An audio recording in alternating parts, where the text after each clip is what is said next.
Bonjour à tous, heureuse de vous retrouver sur la chaîne YouTube Tony et Léon, conseil de vétérinaire. On a déjà tourné un premier épisode avec Soupline qui était venue pour sa première visite chez le véto pour savoir quels sont les points abordés. Et bien aujourd'hui, je vous propose de voir justement comment se passe la visite de suivi du chaton chez votre vétérinaire. Quels sujets vont pouvoir être abordés quand il est un tout petit peu plus âgé et surtout, quelles questions vous pouvez poser à votre vétérinaire. Suivez-moi, à tout de suite avec Soupline et mon confrère vétérinaire à Paris, Bertrand Cheffneux.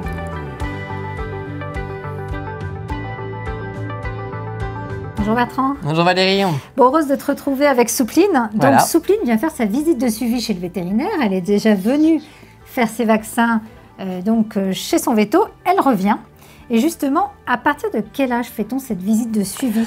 Alors tout dépend, hein. Ça va vraiment dépendre de ce qu'on a fait déjà lors de la première visite, si c'était un premier vaccin, un second vaccin, si le premier vaccin avait été fait trop tôt. Donc voilà, tout dépend. Là c'est vrai que c'est une visite où on va un peu voir si la croissance continue à être bonne, qu'on va réestimer son poids, que l'on va rediscuter du protocole vaccinal s'il n'est pas terminé, du protocole de vermifugation. Et puis de son alimentation aussi. De son alimentation et de tout son futur. Oui, parce que ce qu'il faut savoir aussi, c'est vous avez un chat ou une petite chatte et surtout se poser la question, est-ce que vous voulez déporter ou pas? Et est-ce que vous voulez parler avec votre vétérinaire de sa stérilisation? Voilà, de toute façon, c'est une question qui va se poser très rapidement. Déjà parce que la plupart des chats vivent en intérieur quand vous êtes en ville ou quand ils sortent, le problème de la stérilisation va très vite se poser. Tout ça, on en discutera ensemble, on va voir un peu le timing. Exactement. Pour ce qui est des vaccins, j'aime bien redire qu'effectivement, la vaccination, elle n'est pas obligatoire en France pour nos chats et nos chattes. Simplement, c'est quand même hautement recommandé parce qu'il y a certaines maladies qui sont hautement contagieuses. Voilà, de toute manière, effectivement, ces primo-vaccinations et ces vaccinations que l'on va faire de manière régulière au cours de sa vie, effectivement, ne sont pas obligatoires. Mais, comme chez les humains, les vaccins servent quand même à protéger contre certaines maladies très dangereuses, voire mortelles. Et c'est contre ces maladies-là qu'on va les protéger. Voilà. Et puis ce dont on va aussi reparler au cours de cette visite de suivi, eh bien ce sont des choses que vous auriez pu observer chez votre chaton, à savoir est-ce qu'il a un comportement qui a changé?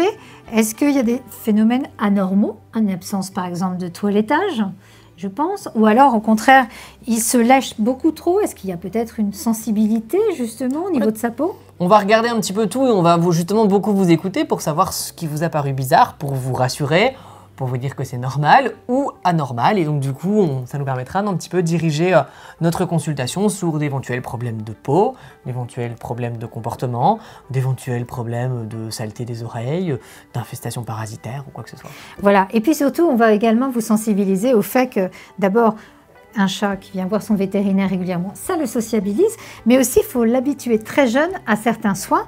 Je pense en particulier aux soins justement d'hygiène bucco-dentaire, parce que si vous ne l'habituez pas très tôt, après, c'est fichu. De toute façon, c'est le vétérinaire et vous après qui allez devoir le manipuler le plus possible.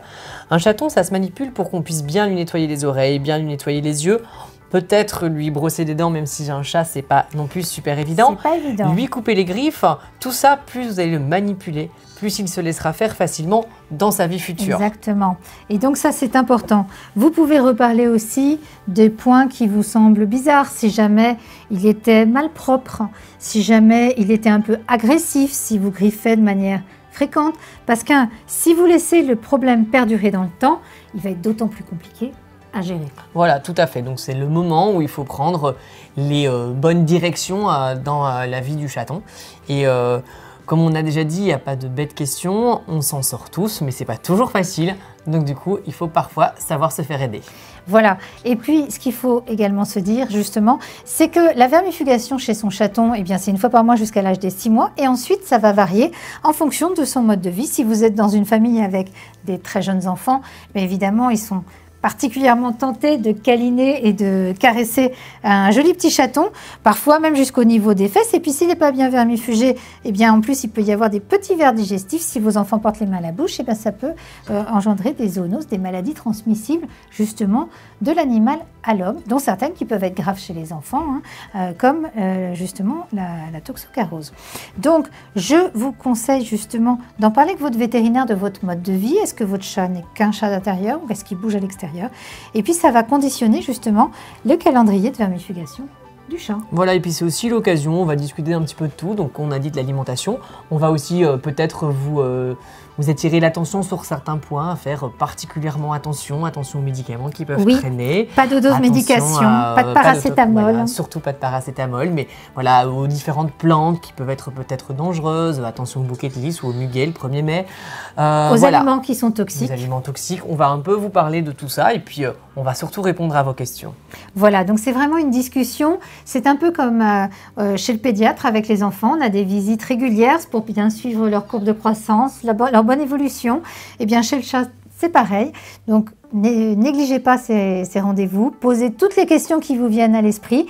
Et puis aussi, regardez nos vidéos de la chaîne YouTube Tony et Léon, animées par des vétérinaires justement qui répondent avec des spécialistes et des vétérinaires généralistes justement à toutes ces questions qu'on pourrait se poser sur son chat, et ce, tout au long de sa vie, parce que je vous le rappelle, une vermifugation, eh bien c'est tout au long de la vie de votre chat.